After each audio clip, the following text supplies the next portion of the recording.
Hey guys, welcome back to my channel. Today I'm going to show you how to buy Xcur from kucoin.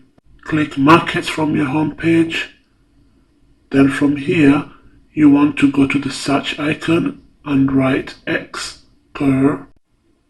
And we'll go ahead and choose this pair because we are using USDT to buy this coin today. If you're using BTC, click the second option. Otherwise, let's go ahead and click on this.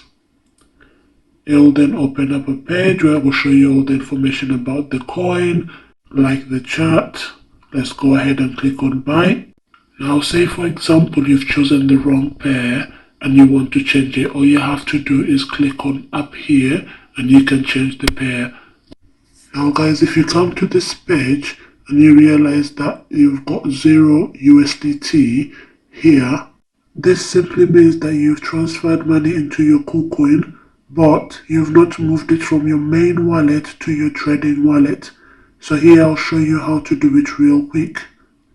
Just go to assets, and as you can see here we have the main and the trading wallet. So click on the main where we have 83% of our USDT stored.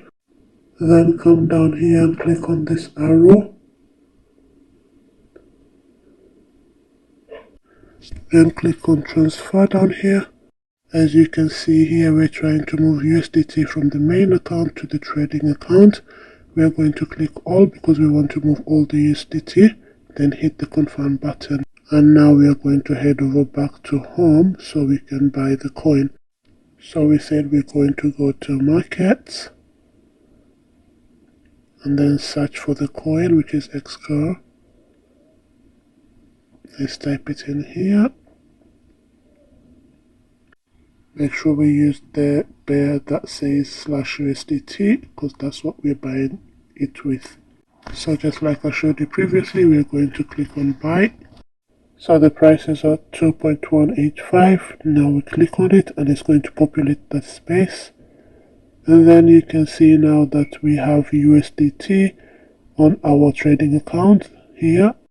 So you can choose how much of the USDT you want to use to buy the coin.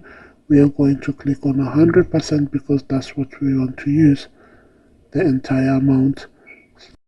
Then go ahead and click buy Xcur. And then you'll have to put your password in. And once you put your password in, the transaction will go through. Sometimes it's a little slow, and you can see it here, it's still filling the orders. So if you change your mind at this point and immediately you want to cancel this order, you can just go ahead, click here, and you'll cancel it. Otherwise, you just wait on it until it fulfills the entire amount. As you can see, the amount getting fulfilled is increasing as I speak. So we'll wait on that. If you're in a hurry, you can click cancel and then look at this price that's here. Since you are buying, just buy it for a little bit higher. So if it's 2.195, you want to fill the order and buy it for 200. That way the transaction will go through immediately. And boom, that's disappeared down there. That means the transaction has gone through. And if you go back to your trading account and go to your assets, you can see that you have Xcur there. So that's it guys. Thank you for watching. Please like, subscribe and hit that notification bell for more videos.